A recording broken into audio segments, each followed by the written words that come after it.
So in this game against South Korea need this game. They have lost one match, they won one match. When Maseko was changed in the last game, you expected that Hugo Broos would bring in an attacker, but he still brought in the same Sebelele. Welcome back to EVO SPORTS. I have in the studio with me this morning or this afternoon or this night, Albert Israel. Albert, you're welcome. Thank you. Chima Samuel, you're welcome to the show. Thank you. Our discussion today is South Africa versus the South Korea national team, their third group game of this World Cup.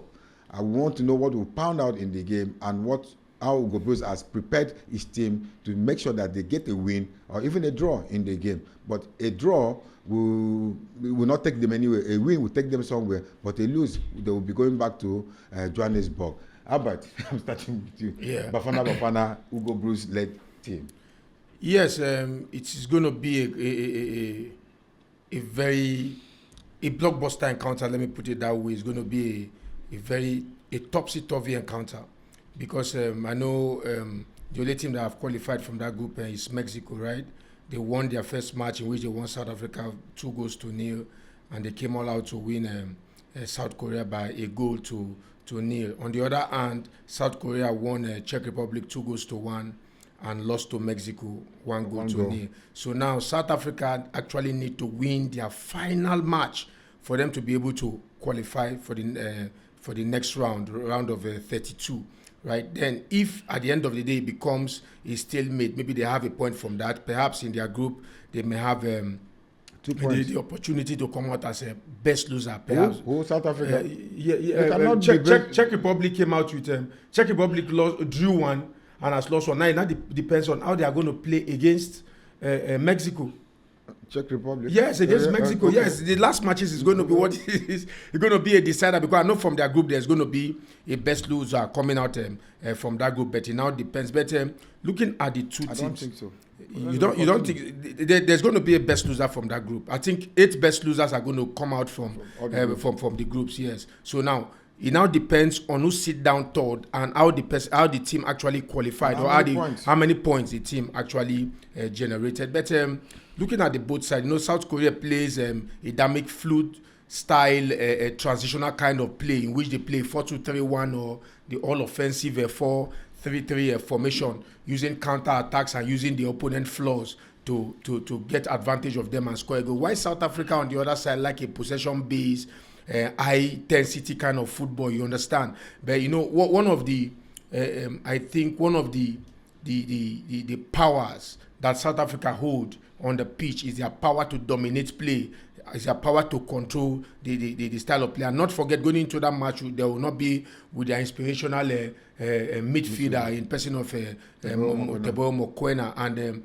I think that is going to prove a little bit of worry for the Hugo Broos led coaching crew. But at the end of the day, I think both teams know that they actually need 3 points coming out of that game. So I see that game as a knockout in a group stage. You understand? Because whatever thing you have to actually play in the knockout, you have to give it in this last game to ensure that you qualify to that group. If South Africa wins, 4 points, plus or minus, they have qualified from that group. If South Korea wins, plus or minus, that is 4 point. That is 6 points. That is 6 points. So now, if South Africa win, right, South Korea will be on 3 points. So automatically, the South African side, the Bafana has qualified. So that's why I see it as a blockbuster encounter. I see it as a knockout in the group stage, because in the last game that is in a group, they actually determine both sides to secure a place in the knockout stage. Man, they are going to give all their very best. So you're looking at two nations that have different style of play. You understand? Don't forget, the South African, Hugo Broos led South African side has actually experimented on 2 occasions. The first one, they played 5-3-2-1 formation, and after a lot of deliberations, we even spoke here, it came out a 4-3-3 formation that actually worked out for them. But let's not still forget that South Africa has never scored from an open play, right? The only goal they scored was from the spot. Mokoena scored from the penalty squad for a penalty spot in which Maseko shot struck the hands of a Czech Republic defender. So they actually need to work on their goal scoring ability on open play, because if you don't score goals, definitely you'll be on on one of the team that's going to leave at the earlier stage, because goals actually matters a whole lot in a game, right? So, but they're going to play against a South Korean side that is very, very pacey and speedy. So, whatever thing the Bafana side are doing up on the pitch, trying to press, do high intensity press to ensure that they have a goal, they should always understand as well that they need to have a way to run back and defend their goal, because South Koreans are very, very fast, and very, very tricky. So, but it's going to be a nice one. I know the both teams know what is at stakes. None of the both team even want to come out with a draw. They're going to come out with the idea or the thoughts that they have to win the game. So, but it will be a nice one. It's a World Cup. One team must definitely go home in the group. One team must definitely go up, and that one will proceed to the next level. So, the best team at the end of the day, with the right formation and as well as the right personnel on the pitch, will actually go home with the 3 points. Anyway, but you forget to understand that Mexico have already qualified with 6 points, and they might be resting players. So Czech Republic, you say it's a might. It's a might. It's a probability. It's under probability. So let's not, because you said South Africa might win. It's still under probability. Yeah, exactly. So let's not write Czech Republic out. Nobody is writing anybody. Let's not write them off yet. Chima, South Korea plays a pacey kind of football. They play fast-flowing football. And do you think that this will prompt Hugo Broos to fall back to his 5-3-2 formation, or you think he will go back to the formation that gave him a draw, which is 4-3-3? I think you don't lose a winning formation. But it's not the winning; it's a drawing formation. It's a draw formation. At least the formation is better than the loss. When you played 5-3-2 and you lost 2-0, so now you played 4-3-3, you got a point. So it's a winning formation. So definitely in your next game, you must apply the same formation to play, but different tactics. The formation is how they are set up on the field of play, but then approach is the tactics. The tactics you can use to outplay your opponent. So, but in this game, I'm seeing Moremi to be a very vital option in this game as well too. He might not necessarily start, but maybe coming in the second half because of his pace, he can come in to do one or two things. But then South Korea are very pacey. But in this tournament now, sometimes the tradition of a team, does not really come into play in some certain occasion. So right now, we saw what South Korea did against Mexico. It was a good game, but but they lost to the host nation. Yes, that's what I'm saying. Now they lost to the host nation due to one goalkeeping error. And then Mexico capitalized on that mistake and scored, and that was it. And they ended the game like that. So then coming to South Africa, I think to play South Africa is a very dicey game, because both of them, they've never met before in their history in a tournament like this. So they are just knowing themselves, no history attached to the game. So definitely South Africa need to be very, very much aware of the kind of style of play South Koreans are playing. These guys are very disciplined players, very disciplined team. They do not commit fouls anyhow, and so if you want to play them, these are the teams that you need to frustrate them. You need to get them out of their positions, because so you need players that are very quick, players that are very fast, and players that are creative, players who can hold on to the ball, because once you lose the ball easily, these guys can attack you. So I don't think Hugo Broos will go with that 5-3-2 formation. I think he has to still go with 4-3-3, but just that he need to change the approach. You need to apply a different tactics in this game, and then you must know that from that goalkeeper aspect, Williams needs to understand that in this game you can't pass the ball anyhow to the man at the back line, and when your man is facing you and backing the opponent, hardly should you pass the ball to him, especially in your half, if the distance between him and the opponent is not far. So Williams need to understand this time around, that all those passing around the goal line, your goal post, if you are passing to a player, maybe Jaden Adams or Mbata or whoever is in that midfield, if you are passing the ball to them and they are backing the opponent, you should know the distance between them and the opponent. If the opponent is close, there should be a communication between you and the receiver of the ball, either to return back to you or to turn and move. So it's going to be very, very vital. Information is going to be very, very vital. Then the coach have a very big role to play, because the first 20-30 minutes is to study the game, to know what the result will come out to be. They will know how the South Koreans are approaching the game. From there, the instruction that the coaches will have to pass, the instruction that Hugo Broos have to pass after 20 minutes. These kind of games are not the type of game that you just play, sit down, allow your players to make the mistake, allow your players to get themselves back into the game. No, these are the kind of game that once the game starts, 10 minutes, 15 minutes, 20 20 minutes, he wants to notice anything. The players might not notice. They are the one on the field of play. You as a coach, you need to go to the touchline. You need to call one of the closest person to you there, pass information, tell them to tighten up so place, tell them this player must not go forward too much, tell them this player should go forward too much. You need to just pass a very vital information. That is how to change game. That is why you are a tactician. That is why you are a coach. You are not just there as a coach just to put on players on the field of play, then just allow them to play whatever thing they like without passing instruction to them. No,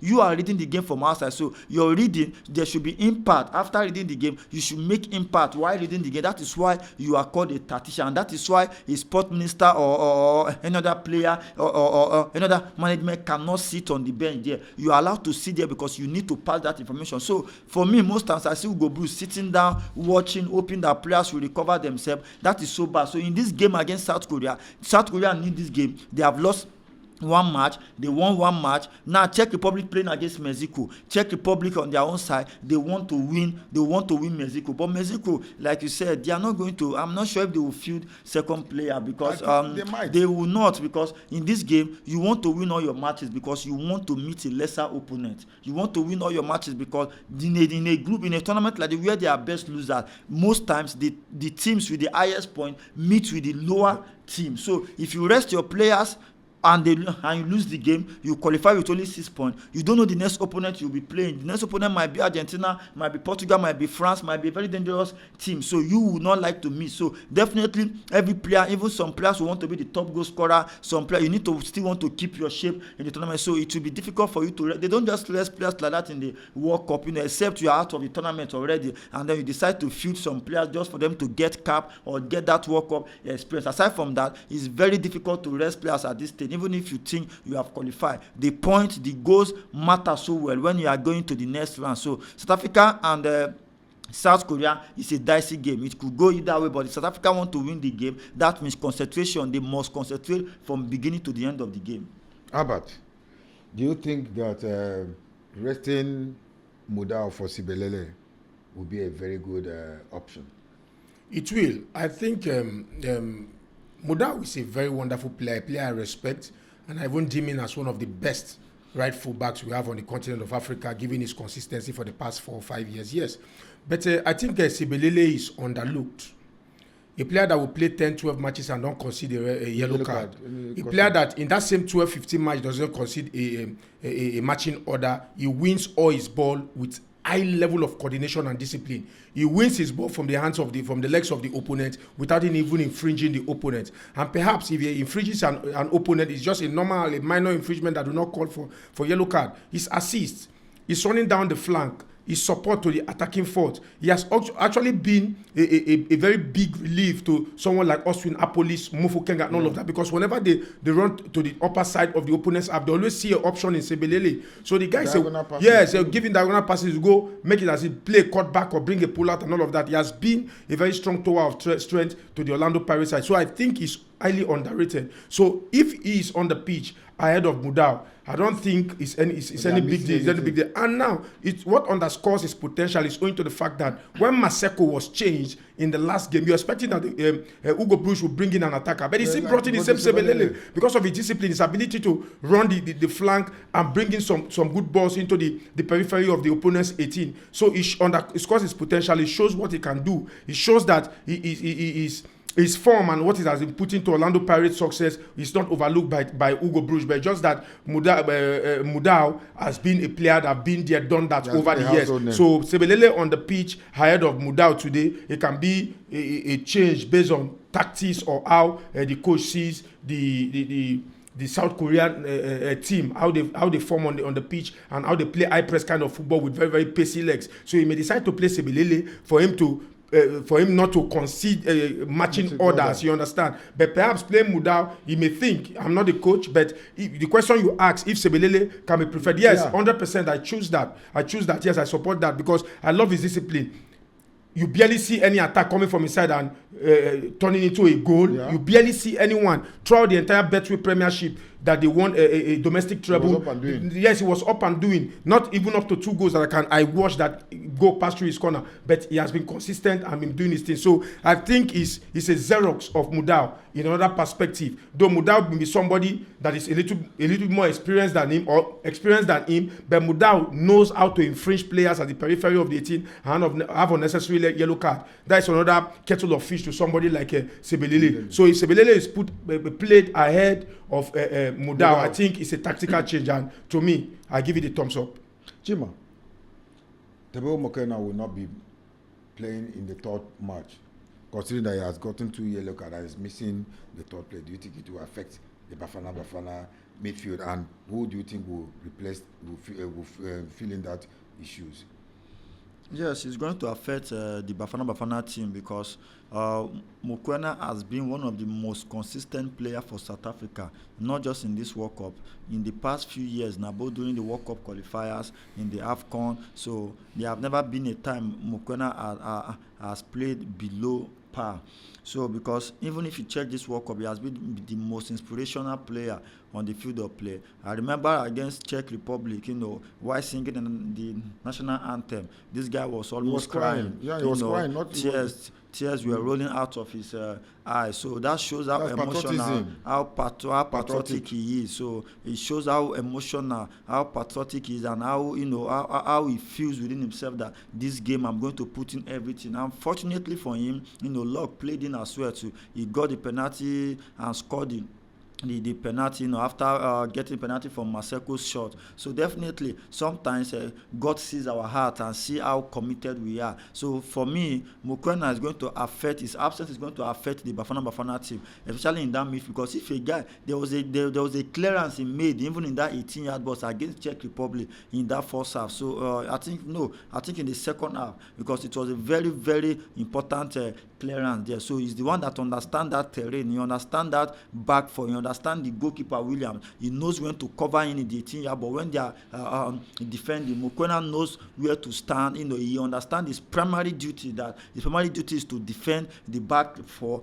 Protect the center back. So most times you don't find him in an unusual position. You always find him in the right places at the right time. So for Mokoena not to play in this game, I don't know what Hugo Broos will come up with, but in one way or the other, yes, everybody cannot be like Mokoena, everybody cannot play alike, but in terms of what we have seen from Mokoena, is going to affect Bafana. Maybe the only player I can see coming into that play, Jaden Williams have been doing not bad, but not up to the level I've expected, although I heard he lost his grandma, but then maybe that has affected his performance also, but he has not played badly really, but the level that Mokoena has operated in this World Cup, I'm not sure if Jaden Adams can fit into that gap. So playing against South Korean team that will be very, very fast, that will be very, very technical. I feel like for me, drafting a player to that midfield, Mbukazi would have been a better option based on the marking, based on the strength, based on the positioning, assisting the centre back, then maybe bringing Makanya to play the centre back with Ime Okon. What about Ndamane?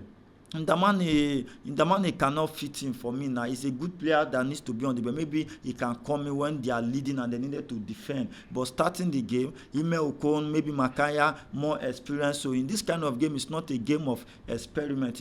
There are some players that are not meant to start. Yes, not as if they start. Then why was he taken to the World Cup? No, you can't take 11 players to the World Cup. You can't take 11 players to the World Cup. So you are telling just like when Mokoena is fit now, you say okay, while is what is it called? Again, there are some few players that you can say, okay, just like Cross too is there as a left back. We have a cabinet there. Yes, sometimes you can play this guy, but at the same time, we all know starters. We all know that these guys are the main guy based on their experience. So you take some other player because of backup. You take some other player because if luck smiles at them, if there's something that happens, maybe injury or red card, these guys cannot come in, and maybe by coming in, they can prove a point. Just like the Ghana goalkeeper Asari that came on when the goalkeeper got injured, and he has been doing amazingly well. well. But you cannot see the first choice player and decide to play that second choice because maybe you just want to try him. No, if you do that and it does not go well, they are going to play. So Ndamani is good, but yeah, I don't know if they can test Ndamani's confidence with Ime Okun and the defense line. I don't know if Ugo Bruce can trust Ndamani enough because of late, before the season ended, Ndamani's confidence dropped a little bit. But he's a good player. Even in AFCON, he did not kick a ball in AFCON. I'm not sure if he played the ball. He's part of the team. He's a very good player, but he's not a player that can start a game now with full confidence. Even CBC2 is there, but CBC2 is confident. It's not that it's about 30, 31. He's a good player, but this kind of games, there are levels to this kind of game. You can't use the PSL game you play against Amazulu, you play against Polokwane City. You can't need to compare games like this. So why you prefer this Mudau, Mokoena, and Bokazi? They are tested and trusted already. Mudau, the last of Mudau, they are playing the CAF champions. They are playing against tougher opponents, fast Egyptian and Moroccan players. So definitely coming to this World Cup games, it will always show as well. So, but for me, Mbokazi in that midfield will have do or can do far better in that. But those that I'm not sure who can replace Mbokazi. But then, if Mbokazi have to remain at the centre back, that means maybe Jaden Adams need to be trusted again. Adams and Mbata, then probably play one or two players again. Off, but Sitole is available for selection as well. But I'm not sure. Maybe Sitole, maybe Ugo Bruce can trust him again. But then he's a foreign-based player. Ugo Bruce might have spoken to him in the training ground, in his hotel room. That guy, you need to go back and redeem yourself. So probably Sitole can come back and maybe probably surprise us. But in that DM, a player that will be in front of the back four, if Sitole have to start, maybe he should be pushed forward, and while Adams will come and play that position. How about lastly, Modiba? Concerning the two games that he has played, he has not really been outstanding. Do you think that somebody like Bradley Cross can replace him in that role? Yes, possibly. You see, for the fact that 26 players were on the flight, I think those 26 players are trusted, watched, and tested over time. And you see, 11 players start up a given match, right? Now you spoke about, I think Chima, you spoke about Modiba, Cross, and Kabini, right? All of them are left fullback. So, but looking at Modiba, I think I said it before now. I think towards the ending of the Betway Premiership, fatigue is written all over his face. Now, if you watch like 1 or 2, 3 times in the last game against Czech Republic, he came up to give 1 or 2 flashes, right? But those flashes he gave are not the real Modiba kind of. Don't forget, it was the one that his goals, his free kick was a goal that actually gave Mamelodi Sundowns that CAF Champions League. That one goal free kick, and they went away to Morocco to have a draw against Farabat, I guess. Now, see, to me, some coaches, I don't know how they actually see football, because everybody see football in a different way, right? Now, Bradley Cross has been a player that runs the line very, very much. Kabini is more defensive-minded. Cross can actually run the line very well. Now we see a radical change in English national team by Tuchel. You see who is playing the left fullback, as opposed to people we actually expected, and he's doing very well. So if you take 26 players to the World Cup, I believe you trust in these 26 players. 11 must actually start the game. By the end of the same Maseko that he was not actually relying on after the first game lost against Mexico. He played Maseko, and Maseko proved himself wonderfully well. You understand? Now you brought in Sebelelele as against when you brought out Maseko. Why do you bring in a right fullback for someone that was playing wide outside right there, right? But because you know that this guy has the potential and has what it takes, to attack and as well to defend. So if you see or you observe some element of fatigue in the area of Modiba that is not performing at its optimal, you're supposed to bring him to the bench and let somebody like Cross come into the pitch, or if even Kabini come into the pitch with their fresh legs. They have not played for a while and they are hungry for it. Are you getting it? So let them come into the pitch and do it. It's not one player that is going to play all your matches. After this, Modiba is going to go back to have maybe like 1 or 2 weeks preseason, from preseason league again, start again and all of that. The guy has been playing week in, week out. All the Bafana qualifiers, all the Mamelodi Sundowns league games, all the CAF Champions League. It's not everybody that can meet up this rigorous match day schedule. You understand? So because it's written all over Modiba. We were watching the game the last time. He was tired. He was written all over him. So I don't know. Ugo Bruce is the one to make the final list, or who is going to be on the pitch and all of that. But I wish them all the best. My prayer is African teams, I want all of them to go into, if not all, 6, 7 let them be at the knockout stage, because perhaps we may not know who is going to get to quarter-final or semi-final, because you understand, because one day we need to start looking at an African team winning the World Cup. Yeah. You understand, because African players are all over the world and we are doing very well abroad. So but for Modiba, if he's going to be selected, good for him, let him go. But I expect that somebody like Modiba, against all odds, rested and bringing somebody like Cross to do the job. Chima, finally, Maseko, after his outstanding game with Czech Republic, do you think will be selected again, or Morebi should be called upon? No, Maseko has already proved himself, and when you play well like this in a world stage like this, so there's no doubt you've already won the coach's heart. So definitely you have automatic shot for the next game. So it's only for him to rest, to put his head together, think of how to execute the game against South Korea. So right now Moremi is needed, but Moremi can come in the second half, maybe when one of the wingers is tired, or considering the result going on there. If they need more goal, Moremi can come in. Moremi is not a tactical player. You know, he's a full attacking player that most times he can easily run with the ball, on the field of play. So it's a player that when you want to disrupt the opponent defense line, when you want to get a goal at all costs, you can bring in Moremi to come and attack, to run with the ball, to run to spaces, to shoot from different dimensions. But then when you are playing tactically, Maseko is going to start. You know, he's a technical player. You know, with his left foot. You know, I love the way he dives into the midfield, takes the ball, dash out. You know, commit them, attack fully in one way or the other. So, but he deserves his spot on that flank. So I just hope that this game again too, he will have to do it, because he's showing his experience while he plays in Cyprus. So this is one of the things we talk about for a player like him playing in Cyprus. So coming back, I think it's a Sundance player. I think maybe it's on loan in Cyprus. In Cyprus League. So definitely he's a very good one. I was very impressed watching him play against Czech Republic. That was a very good one, considering the fact that he was not able to get so many minutes during the pre-tournament game. So it was a good one. Albert, Imoken Mbokazi or Mbokazi Ndamani, who do you prefer? Imoken Mbokazi or Mbokazi Ndamani in the center back. Okay, before that, please, I want to beg our South African fans, please, we've tried every possible means to have your jerseys, Mamelodi Sundowns, Pirates, and Kaiser Chief jersey all over. We've not seen it. Even Sewelele, Stellenbosch, all jerseys in the 16 top in the Betway Premiership. Please, we want to crave your indulgence. If you are privileged to give it to us, please give it to us, please. Love you all. Yes. Please, we need it so that we can rep your club side. Please, thank you. All right. Mbokazi, Damani, Mbokazi. Which one do you prefer? Mbokazi, Imokon. They are very, very compatible. Mbokazi, Imokon. Your prediction, please. My prediction. I see a 2-1. 2-1 in favor of South Korea. 2-1 South Korea. Chima, one prediction, no. 2 predictions. Yeah, guys, I've seen so many people, you know, they wrote under the comment section, both on my page, that they want to send me jersey, both Sundance and Pirate. Up to now, I've not seen. I hope it's not audio jersey. So please, I'm waiting for you guys. South Africa 2, South Korea 1. South Africa 2, South Korea 1. Imokon Mbokazi Ndamani. Depending on, do you want, are you saying it because you want Mbokazi to go forward to the midfield, or you just want to pick the selection from the bench? From the bench, not no, it's not possible now. The 2 centre backs who have started will still remain there, so you can't change it. Okay, that's good.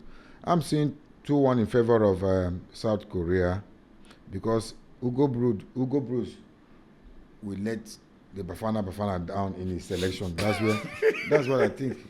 He will let them down in his selection, because there are players that came to this World Cup that will not even kick a ball, and we know these players are all good players that are even supposed to be starters in any other team.